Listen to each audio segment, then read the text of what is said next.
सभी साथियों को जय हिंद। मैं आपका साथी डॉक्टर अशोक शर्मा एक बार फिर से आप सभी विनर्स का विनर्स वर्ल्ड के इस ऑनलाइन प्लेटफॉर्म पर स्वागत करता हूं। कैसे हैं भी आप सब लोग? निश्चित रूप से बहुत अच्छे होंगे, स्वस्थ होंगे, मस्त होंगे और एक बहुत शानदार रणनीति के साथ पूरे जोश और जुनून के साथ अपनी तैयारी में जुटे हुए होंगे। आज का ये सेशन और इस सेशन में हम most confusing concepts of preposition करेंगे। प्रेपोजिशन के वे क्वेश्चंस बहुत ज्यादा कंफ्यूज करते हैं, बहुत ज्यादा परेशान करते हैं। उन क्वेश्चंस को डिटेल से समझने की कोशिश करेंगे। पीवाईक्यूज लेंगे, प्रीवियस ईयर्स क्वेश्चंस, उनके माध्यम से ये समझने का प्रयास करेंगे कि प्रेपोजिशन में किस प्रकार के क्वेश्चंस को ज्यादा पूछा जाता है और क्यों पूछा जाता है। शुरू करते हैं आज का सेशन। सेशन शुरू करने से पहले मैं आप लोगों को बता दूं कि जो भी candidates RPSC school lecturer, RPSC second grade REET mains के ऑनलाइन कोर्स या फिर टेस्ट सीरीज ज्वाइन करना चाहें, टेस्ट सीरीज में हर क्वेश्चन की आप लोगों को रिटर्न एक्सप्लेनेशन मिलती है, वीडियो सोल्यूशन मिलता है। तो जो भी कैंडिडेट्स ज्वाइन करना चाहें वो प्ले स्टोर से विनर्स वर्ल्ड एप्लीकेशन डाउनलोड करके वहां से ज्वाइन कर सकता है। किसी भी जानकारी के लिए स्क्रीन पे जो नंबर आपको दिखाई दे रहे हैं आप वहां संपर्क कर सकते हैं। और अब अपन शुरू करते हैं आज का अपना सिस्टम। ये क्वेश्चन है डेली क्विज एंड पीवाईक्यूज। जो बच्चे हमारे टेलीग्राम चैनल से जुड़े हुए हैं वो जानते हैं कि ये वही क्वेश्चन है जो मैं आप लोगों को डेली प्रैक्टिस के लिए देता हूं। रोजाना आप लोगों को एक फ्रेजल वर्ब, एक इडियम रोजाना प्रैक्टिस के लिए देते हैं, क्योंकि मेरा मानना है कि वर्ड पावर जो है वो धीरे धीरे करके इंप्रूव होता है।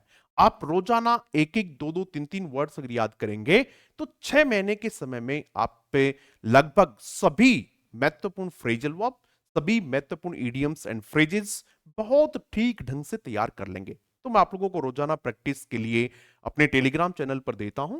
यदि आप भी चाहें कि प्रैक्टिस करें तो आप उस चैनल को ज्वाइन कर सकते हैं। ये क्वेश्चन आप लोग के देखिएगा।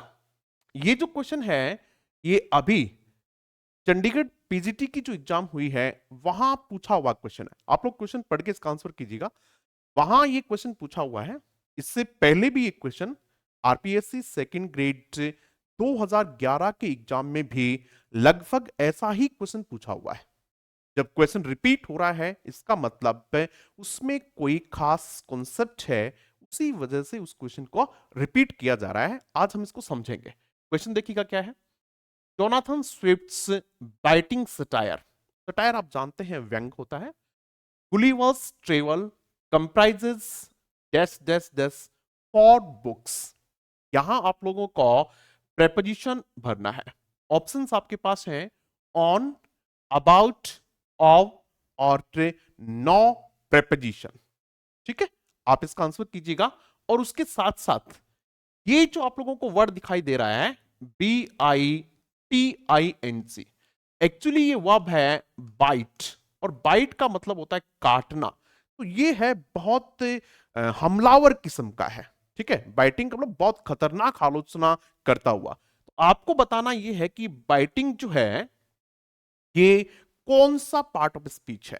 देखिएगा, आप जब भी पढ़ रहे हैं, आप कोई भी टॉपिक पढ़ रहे हो, आप 3 चीजों को कभी नहीं छोड़ सकते। पहला, आप पार्ट्स ऑफ स्पीच को कभी नहीं छोड़ सकते। दूसरा, आप पे वर्ड पावर को कभी नहीं छोड़ सकते। किसी भी सेंटेंस में कोई भी अच्छा शब्द आता है, आप उसका सिमिलियर वर्ड, आप उसका ऑपोजिट वर्ड ढूंढने की, खोजने की जरूर कोशिश किया करें। और तीसरा, फेनेटिक ट्रांसक्रिप्शन। यदि आपको उस शब्द का ठीक से फेनेटिक ट्रांसक्रिप्शन नहीं आता है तो आपको उस शब्द का ठीक से फेनेटिक ट्रांसक्रिप्शन डिक्शनरी में देख लेना चाहिए। आप कुछ भी पढ़ रहे हो, ये 3 चीज आपको हमेशा साथ लेके चलनी है, तब आपकी अंग्रेजी मजबूत होती है, आपका अंग्रेजी पे एक शानदार कमांड होती है। बताइएगा भैया कौन सा पार्ट ऑफ स्पीच है। आपके पास ऑप्शन जो है वो है, पहला नाउन, दूसरा जो आपके पास ऑप्शन है वो है एडजेक्टिव, तीसरा आपके पास जो ऑप्शन है वो है प्रेपोजिशन, और चौथा आपके पास ऑप्शन है वो है एडवर्ब। चौथा क्या ऑप्शन अभी आपके पास? एडवर्ब। हमने पूछा है कि अंडरलाइंड वर्ड जो है ये कौन सा पार्ट ऑफ स्पीच है। सभी स्टूडेंट्स इसका आंसर जरूर करेंगे। ठीक है, ये जो आपका है ये यहां कौन सा पार्ट ऑफ स्पीच है आपको केवल ये बताना है। ठीक है, ये आपका होमवर्क हो गया। मैं आज इसका आंसर नहीं बताऊंगा क्योंकि बहुत बार हमने इस पे चर्चा की है।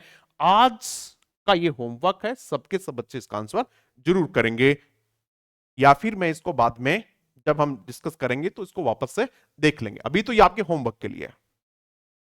प्रेपोजिशन का आंसर आपने कर दिया, चलो समझते हैं प्रेपोजिशन को। इसको इसमें जो वर्ब है, प्रेपोजिशन से जो आपको क्वेश्चंस पूछे जाते हैं उनमें 90% क्वेश्चन जो होते हैं वो फिक्स्ड प्रेपोजिशन के होते हैं।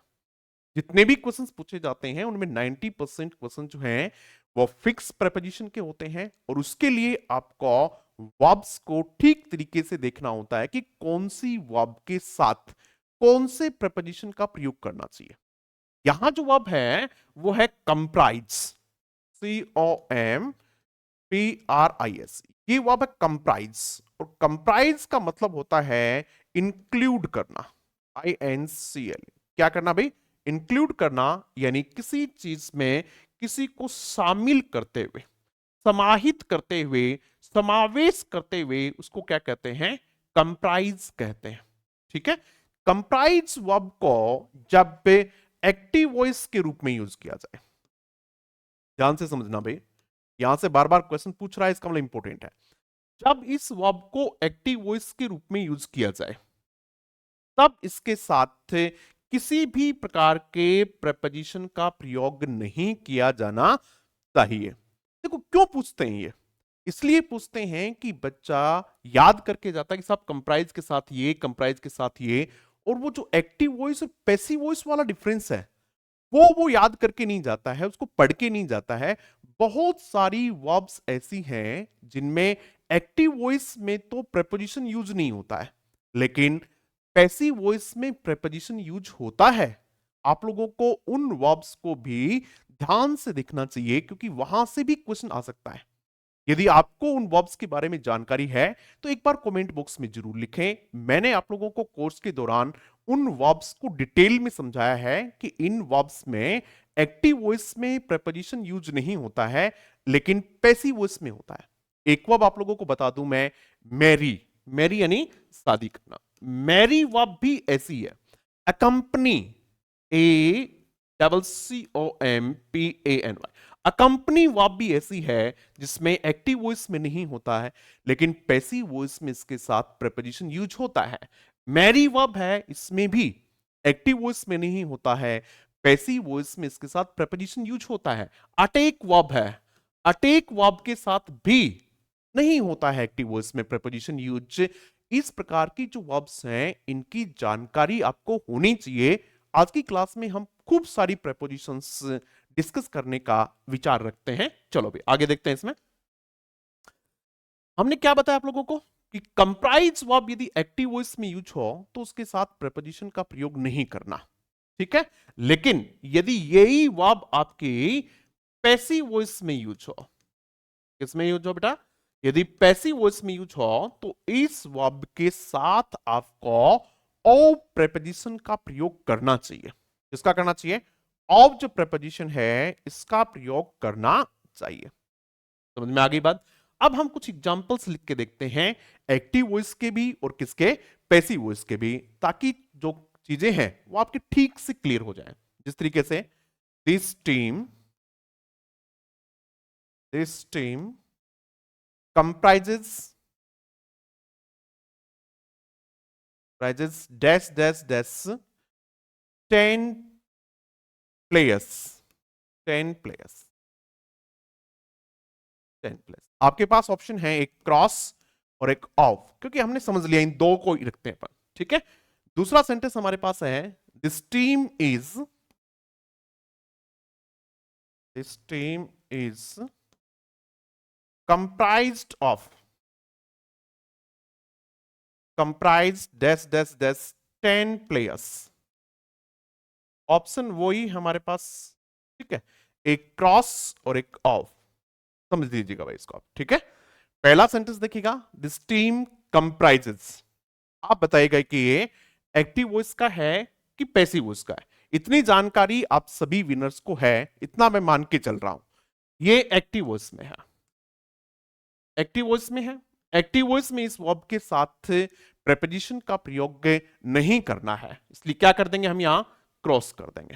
दूसरा सेंटेंस देखिएगा, the team is comprised of, ये पैसिव वॉइस में है। कैसे पता चला?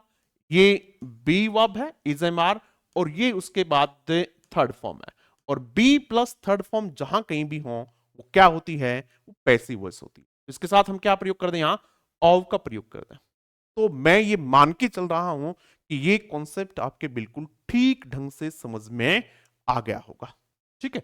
एक एग्जांपल अपन और लेते हैं, दिस कमेटी, कमेटी की स्पेलिंग लिखो भाई सब, कमेटी की स्पेलिंग क्या होती है? जिसको आती है वो एक बार लिख के देख ले अपनी कॉपी पेन में, जहां भी आप लोग है, तो क्योंकि कमेटी की स्पेलिंग भी एग्जाम में कई बार पूछी जाती है। दिस कमेटी,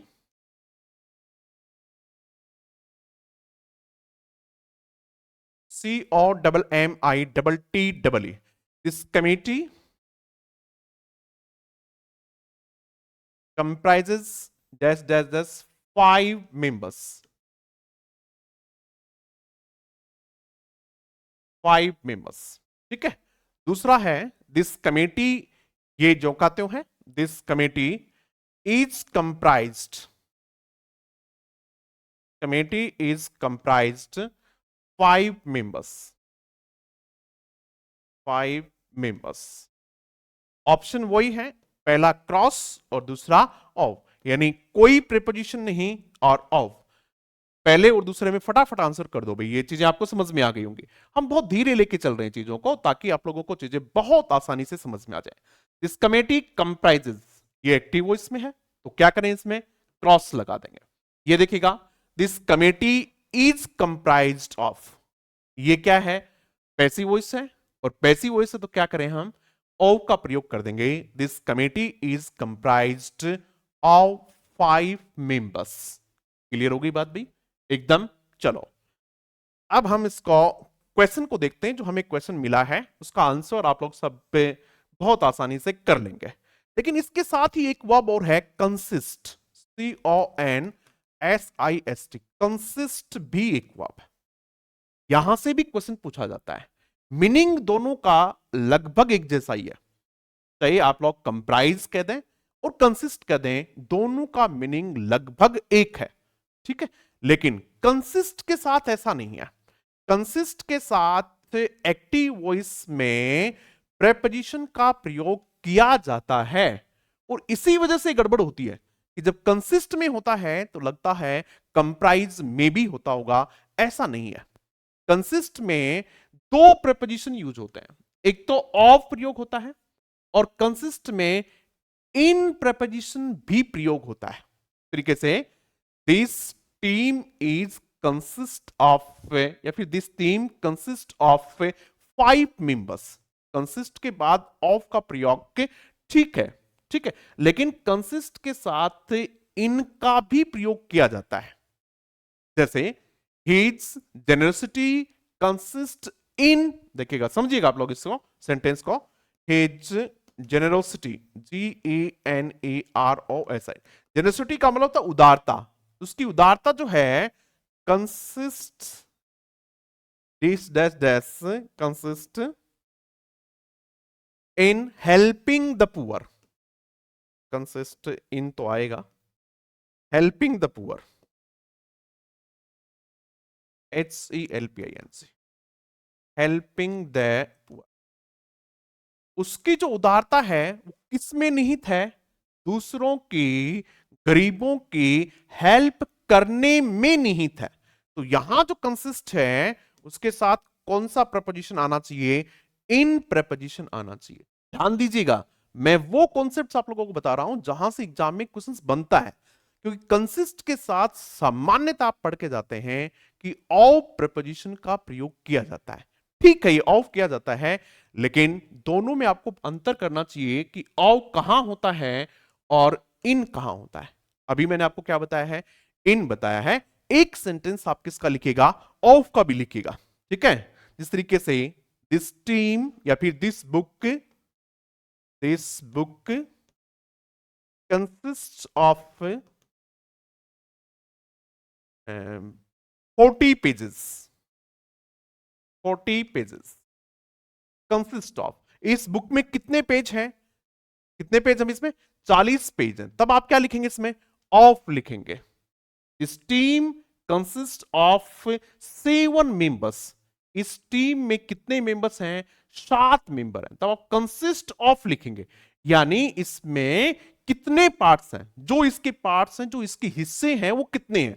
7 मेंबर है तो आप लिखेंगे कंसिस्ट ऑफ 7 मेंबर्स। 40 पेज है तो आप लिखेंगे कंसिस्ट ऑफ 40 पेजेस, ठीक है। 10 कोई चीज है तो आप लिखेंगे कंसिस्ट ऑफ 10 आर्टिकल्स। जिस प्रकार से कोई बुक है उसमें 10 आर्टिकल है तो आप क्या लिखेंगे, this book consist of 10 articles. समझ में आ गई बात। लेकिन इसको समझिएगा कि उसकी उदारता किसमें निहित है। तब आप क्या लिखेंगे, इन हेल्पिंग अदर्स। जैसे the beauty of this city, the beauty of the beauty of this city consists in its old buildings, its old buildings।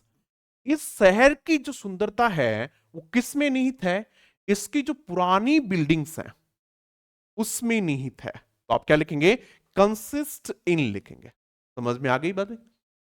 The beauty of Venus world consists in its exam-oriented content. Consist in, समझ में आ गई बात में। जहां एक बार कई बार देखो lies in, इसकी जगह ये जो वर्ड है ना लाइज इन, इसको लाइज इन भी कहते हैं, निहित होना, लाइज इन। वहां आपको कंसिस्ट के साथ किसका प्रयोग करना पड़ेगा, इनका प्रयोग करना पड़ेगा। समझ गए होंगे भाई आप लोग। हमने 2 प्रपोजिशन को डिटेल से समझने की कोशिश की। पहली कौन सी, कंप्राइज, दूसरी कौन सी, कंसिस्ट, ठीक है। अब इनके क्वेश्चंस करने की कोशिश करेंगे और आप सबके सब बच्चे इनका आंसर करेंगे, पूरे कॉन्फिडेंस के साथ आंसर करेंगे। एक भी क्वेश्चन किसी का इनकरेक्ट नहीं होना चाहिए। ये देखिएगा, आप क्वेश्चन देखिएगा भाई इसको और इसका आंसर कर दीजिएगा आप। ये क्यों पूछा गया आपकी समझ में आ गई होगी, ये इसलिए पूछा हुआ है।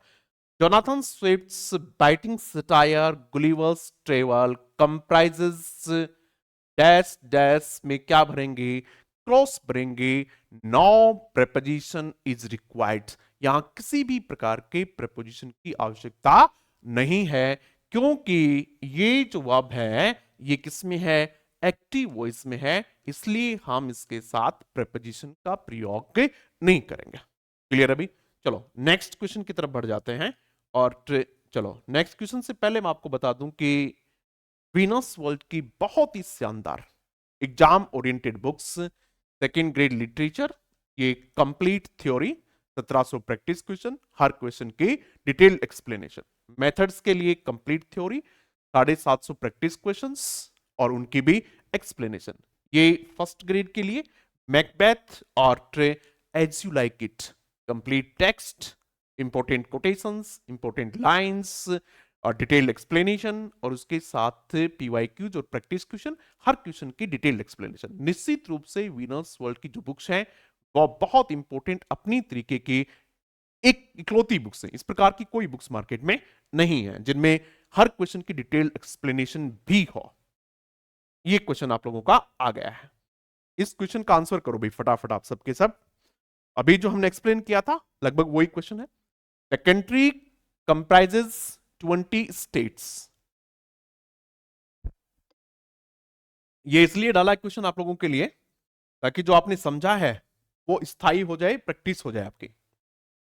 कंप्राइज जो अब है ये एक्टिव वॉइस में है, अभी ये एक्टिव वॉइस में है, और जब एक्टिव वॉइस में हो तो इसके साथ किसी भी प्रकार के प्रेपोजिशन का प्रयोग के नहीं करना चाहिए। इसलिए इसका सही आंसर जो क्या हो जाएगा, डी हो जाएगा। The country comprises 20 states. This country is comprised of. Is comprised होता तो हम क्या लिखते, ऑफ लिखते, अदरवाइज हमने ये बिना प्रपोजिशन के ही इसका आंसर कर दिया। चलो नेक्स्ट देखते हैं, के बाद तीसरा जो क्वेश्चन है उसको देखते हैं। ये सेम जो मैंने बोला वही क्वेश्चन है। This country is comprised of लिखेंगे, इसमें क्या लिखेंगे भाई, ऑफ लिखेंगे। क्यों लिखेंगे, मुझे लगता है कि मैंने इस क्लास में कोई 15-20 बार बता दिया होगा। जिस बच्चे ने केवल सुन लिया होगा उसको जिंदगी भर, ये पूरा विश्वास के साथ कह रहा हूं, उसको जिंदगी भर कभी भी कंप्राइज वर्ब परेशान नहीं करेगी। वो न चाहेगा तो भी उसके याद रह जाएगी, इतनी बार बोल दिया है मैंने। तो क्या लिखेंगे इसमें, इज कंप्राइज्ड ऑफ लिखेंगे। ठीक है, चलो नेक्स्ट क्वेश्चन देखते हैं। ये देखिएगा, जो कंसिस्ट वाला मैंने आप लोगों को बताया था, the beauty of the city consist it's magnificent. एक अच्छा वर्ड आया है मैग्निफिसेंट। इस शब्द के सिमिलियर वर्ड लिखिएगा भाई। मैग्निफिसेंट का मतलब होता बहुत शानदार, ग्रैंड। ठीक है, मैग्निफिसेंट, इसके सिमिलियर और ऑपोजिट वर्ड्स आप लोगों को तैयार करने चाहिए। ऐसे ही अंग्रेजी तैयार होती है। देखो एक शानदार वर्ड आ गया मैग्निफिसेंट, तो इसका सिमिलियर ऑपोजिट वर्ड भी आपको देखना चाहिए। क्या लिखेंगे अपन, the beauty of the city consist in लिखेंगे। इस शहर की जो सुंदरता है वो किसमें निहित है, इसकी शानदार बिल्डिंग्स में निहित। तो कंसिस्ट इन लिखेंगे। समझ में आ गई बात भाई, क्लियर है। आगे देखिएगा next, the success of my Venus consist in their consistency. Sentence को समझिएगा, the success of my Venus consist in their consistency. हमारे वीनस की जो सफलता है वो किस में निहित है, उनकी कंसिस्टेंसी में निहित है। यदि वो कंसिस्टेंट नहीं है तो सफल नहीं होंगे, लेकिन वो कंसिस्ट हैं इसलिए वो क्या है, सफल है। तो कंसिस्ट के बाद हम क्या लिखेंगे, यहां इन लिखेंगे। ठीक है, नेक्स्ट क्वेश्चन देखिएगा। The committee consist dash dash dash 10 members. इसमें क्या लिखेंगे भाई, द कमेटी कंसिस्ट ऑफ लिखेंगे। क्या लिखेंगे भाई, कंसिस्ट ऑफ 10 मेंबर्स। क्लियर हो गई बात। मैंने कहा था कि आप लोगों को कमेटी की स्पेलिंग ध्यान देनी चाहिए, क्योंकि जिन जिन के सिलेबस में स्पेलिंग एरर वाला पोर्शन है उसमें कमेटी की स्पेलिंग अक्सर पूछी जाती है। क्योंकि देखिएगा इसमें डबल एम है, डबल टी है, डबल ई है, इसलिए इस स्पेलिंग को बार बार पूछा जाता है। हमने क्या पढ़ा, कंसिस्ट पढ़ा। कंसिस्ट के साथ दो प्रेपोजिशन यूज हो सकती हैं, एक कौन सी, इन, और दूसरी कौन सी, ऑफ। ठीक है, आपको अंतर स्पष्ट हो गया, कहां ऑफ होना चाहिए, यहां, और इन कहां होना चाहिए। ठीक है, नेक्स्ट क्वेश्चन देखते हैं। ये भी एक ऐसी वर्ब है, बहुत शानदार वर्ब है, डिस्कस। डिस्कस वर्ब के साथ क्या किसी प्रेपोजिशन का प्रयोग करना चाहिए या फिर नहीं करना चाहिए। ठीक है, जैसे I want to discuss about, I want to discuss about your study. I want to discuss about your study, ऐसा लगभग लिखा जाता है कि मैं आपकी स्टडी के बारे में डिस्कस करना चाहता हूं। We want to discuss about that issue, हम उस इश्यू के बारे में डिस्कस करना चाहते हैं, जबकि ये सही नहीं है। डिस्कस वर्ब के साथ प्रेपोजिशन का प्रयोग नहीं करना चाहिए। I want to discuss your study, ये लिखना चाहिए। I want to discuss your study, इसको ऐसा लिखना चाहिए। समझ में आ गई बात। लेकिन यदि डिस्कशन हो, डिस्कस यहां वर्ब है, और इस वर्ब की बजाय डिस्कशन यदि नाउन हो, क्या हो बेटा, डिस्कशन यदि नाउन हो तो फिर उसके साथ प्रेपोजिशन का प्रयोग करना चाहिए। इसलिए ये एग्जाम में पूछा जाता है और दिक्कत करता है। डिस्कस के साथ नहीं करना चाहिए, लेकिन किसके साथ करना चाहिए? डिस्कशन के साथ करना चाहिए। यहां बताओ पहले तो क्या आएगा? I discussed my problem with my parents. एक बात और देखिएगा, डिस्कस समथिंग विद समबॉडी, इसको ऐसे याद करो, देखो आप लोग, discuss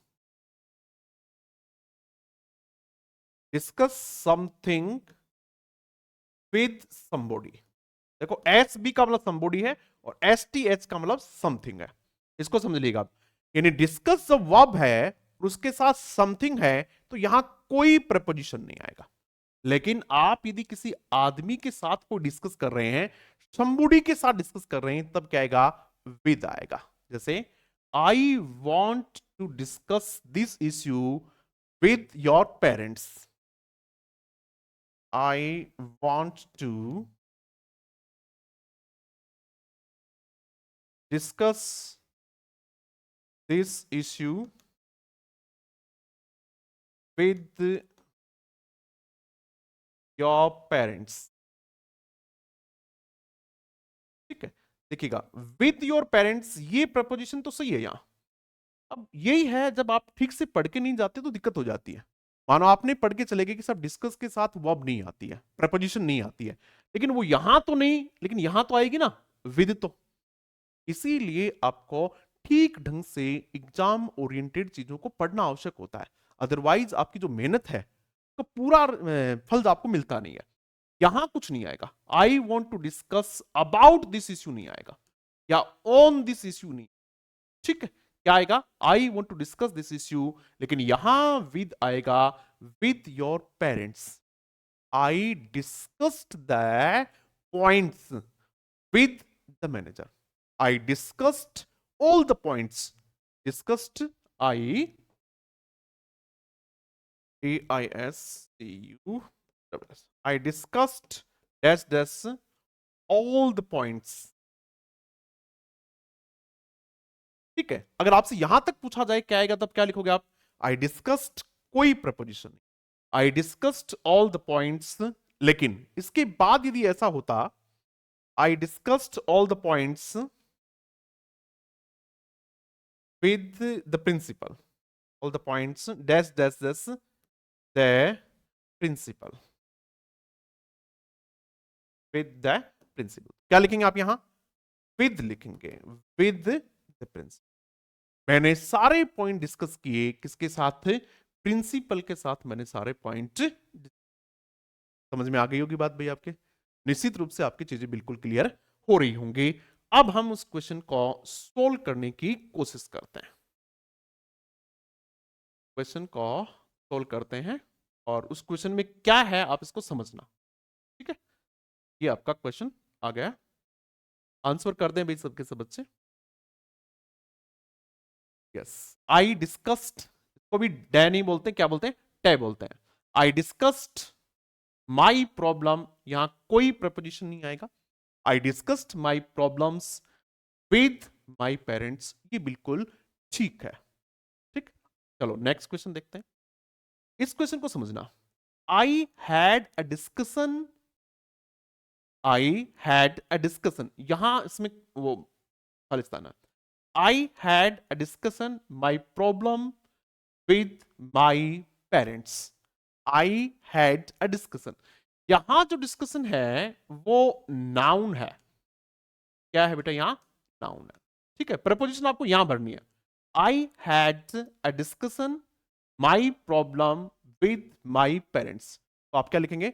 I had a discussion about my problem, about my problem या प्रॉब्लम्स विद माई पेरेंट्स। अब समझे इसको, कंफ्यूज होने की जरूरत नहीं है। पहले हम क्या पढ़ रहे थे? डिस्कस वर्ब पढ़ रहे थे। अब हमने क्या पढ़ा है? डिस्कशन नाउन पढ़ा है। मैं ये कहना चाह रहा हूं कि यदि डिस्कस वर्ब हो तब आप उसके साथ प्रपोजिशन का प्रयोग नहीं करेंगे समथिंग के लिए, और यदि डिस्कशन नाउन है, यानी डिस्कशन आपके साथ यूज किया हुआ है, यानी डिस्कशन को यूज किया हुआ है, यानी नाउन यूज किया हुआ है, तब आप उसके साथ अबाउट प्रपोजिशन यूज करेंगे। We had a discussion about our progress, ये ठीक सेंटेंस है। we had a discussion dash our progress.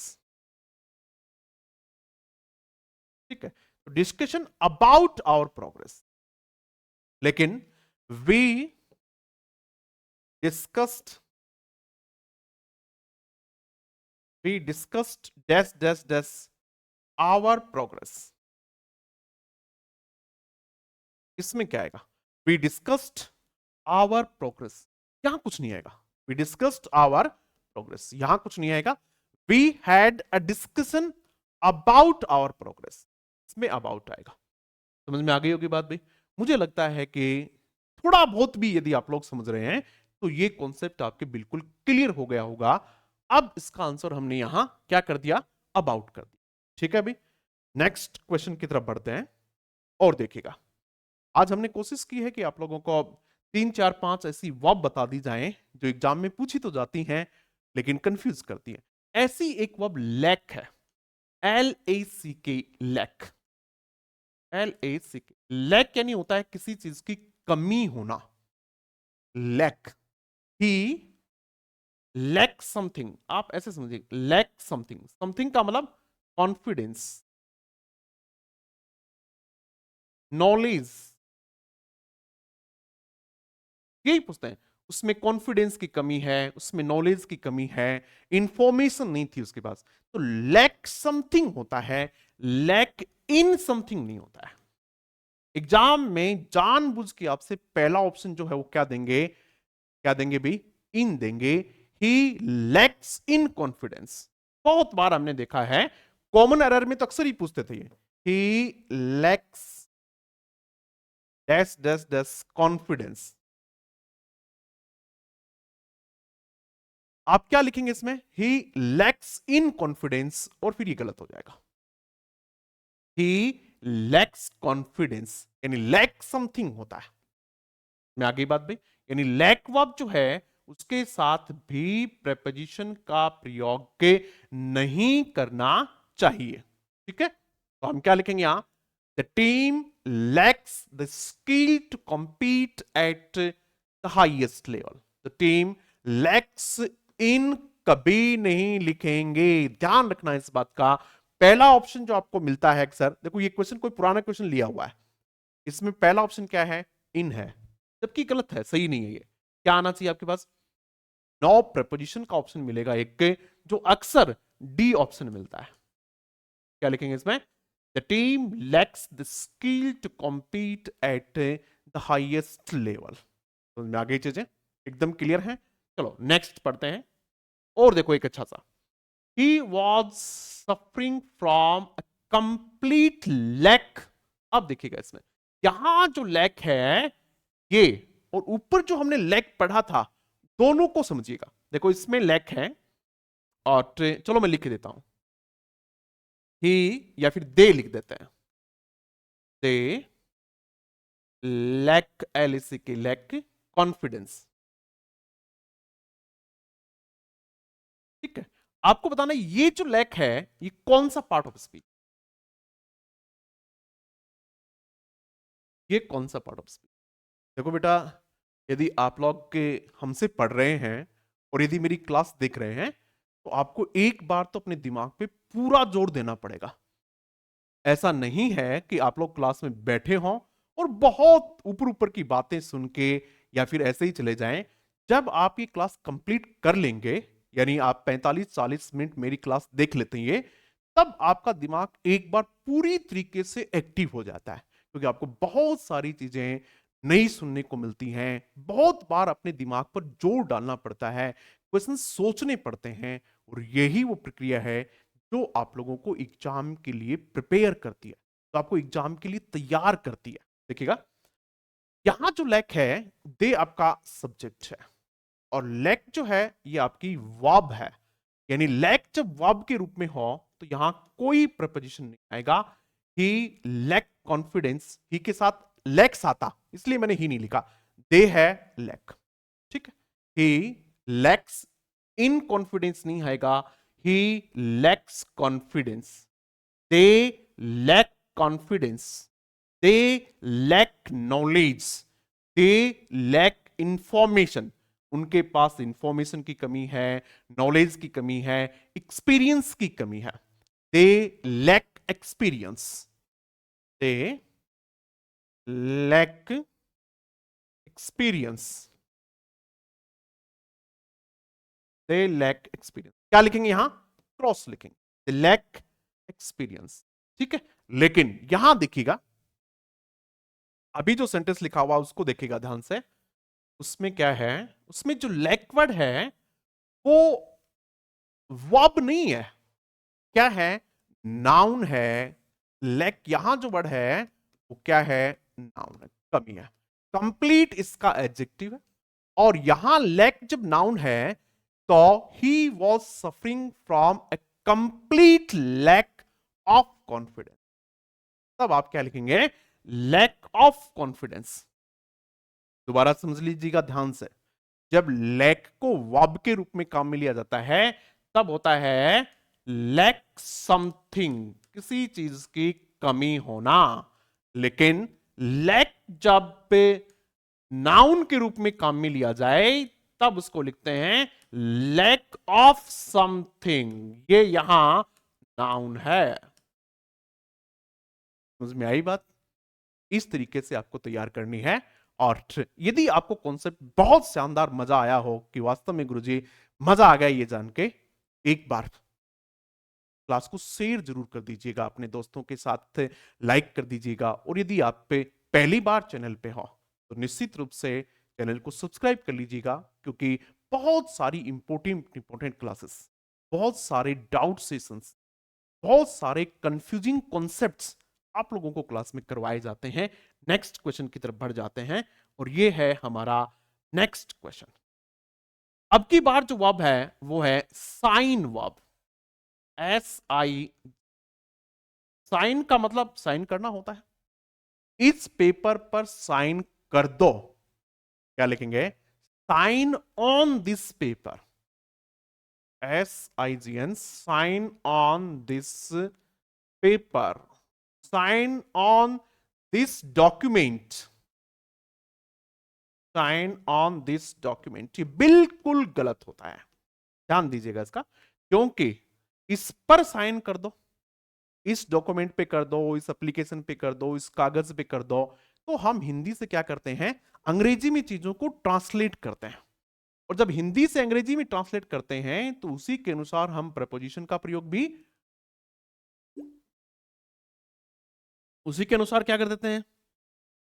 Preposition का प्रयोग भी कर देते हैं। और वो ही हमारा मामला क्या हो जाता है? गड़बड़ हो जाता है। इसका सही क्या होना चाहिए? Sign this paper, sign this paper, ये होना चाहिए। Sign this paper, sign this document, sign this document, ये होना चाहिए इसमें। यानी किसी प्रकार के प्रेपोजिशन का प्रयोग नहीं करना चाहिए। पेपर सेटर क्या करता है? वो जानता है कि बच्चा फिक्स प्रपोजिशन को अच्छे से तैयार करके आएगा, इसलिए कुछ ऐसा डाला जाए जहां प्रपोजिशन प्रयोगी नहीं हो। प्रयोग हो तो एक्टिव में कैसे हो, पैसिव में कैसे हो, ये उसको पता होना चाहिए। यदि वो वर्ब है तो कौन सी होनी चाहिए या नहीं होनी चाहिए, वो वर्ड नाउन है तो होनी या नहीं चाहिए। इस प्रकार के क्वेश्चंस पूछे जाते हैं, क्योंकि कंपटीशन का जो स्तर है वो निश्चित रूप से धीरे धीरे बढ़ रहा है। बच्चे बहुत तैयारी कर रहे हैं। जब से ऑनलाइन आई है तब से बहुत शानदार कंटेंट बच्चों को घर तक मिल जाता है। इसलिए यदि वो मेहनत करने के इच्छुक हैं, यदि उसमें मेहनत करने का जुनून है, तो उनको मैटर कहीं से भी उपलब्ध हो जाता है, कहीं से भी वो कोर्स ज्वाइन कर लेते हैं और शानदार कंटेंट मिल जाता है। फिर बस उसको तैयारी करना होता है, इसीलिए कंपटीशन बढ़ जाता है। ठीक है, तो आप उसमें पीछे नहीं रहना। आप लोगों को आपको अपनी तैयारी बहुत शानदार तरीके से करनी है और एग्जाम ओरिएंटेड रह के करनी है। I am going to his office now to sign. आप देखिएगा यहां आपको द पेपर्स, तो यहां क्या लिखेंगे अपन? क्रॉस प्रपोजिशन का प्रयोग करेंगे। ठीक है, साइन के साथ किसी प्रकार का प्रपोजिशन यूज नहीं करेंगे, जो कि डी ऑप्शन है, नो प्रपोजिशन। इस प्रकार से आज का हमारा ये सेशन कंप्लीट होता है। आशा करता हूँ कि चीज़ें आप लोगों को ठीक समझ में आई होंगी। बहुत अच्छी-अच्छी चीज़ें आप लोगों को आज नई सीखने को मिली होंगी। कमेंट बॉक्स में कमेंट करके ज़रूर बताया करें क्लास के बारे में कि किस प्रकार की क्लास रही, कौन-कौन से कॉन्सेप्ट्स आपको नए समझ आए। और जब आप कमेंट्स करते हैं, तो निश्चित रूप से हमें ये पता चलता है कि हम किस दिशा में बढ़ रहे हैं। आप लोगों को ये चीज़ें काम आ रही हैं या नहीं काम आ रही हैं। Thank you very much.